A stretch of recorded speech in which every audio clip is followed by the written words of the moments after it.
ചാലക്കുടിയിൽ SFI DYFI പ്രവർത്തകർ police jeep അടിച്ചു തകർത്തു. ചാലക്കുടി ITI തെരഞ്ഞെടുപ്പിൽ SFI വിജയിച്ചതിന് പിന്നാലെയായിരുന്നു സംഭവം.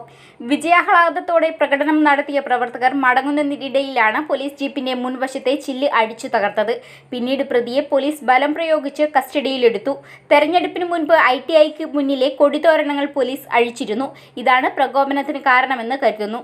പോലീസുകാർ ജീപ്പിലിരിക്കെയാണ് പ്രവർത്തകർ ജീപ്പിന് മുകളിൽ കയറി അക്രമം അഴിച്ചുവിട്ടത്. ജീപ്പിലുണ്ടായിരുന്ന പോലീസുകാരെ ഇവർ ഭീഷണിപ്പെടുത്തുകയും ചെയ്തു.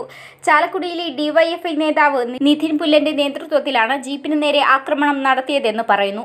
സംഭവത്തിന് ശേഷം നിതിൻ പുല്ലനെ അറസ്റ്റ് ചെയ്യാൻ പോലീസുകാർ എത്തിയപ്പോൾ CPM പ്രവർത്തകർ ചേർന്ന് തടഞ്ഞു.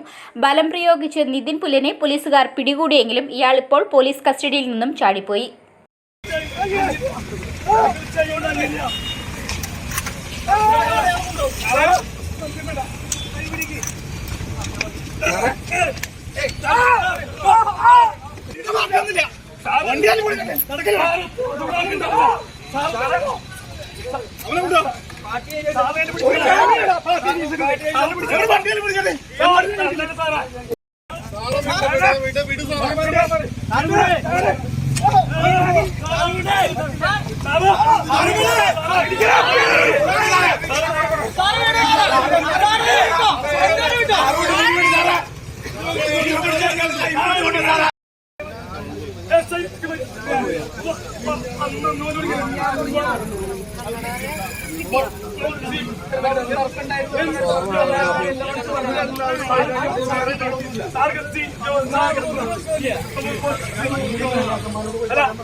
Get up!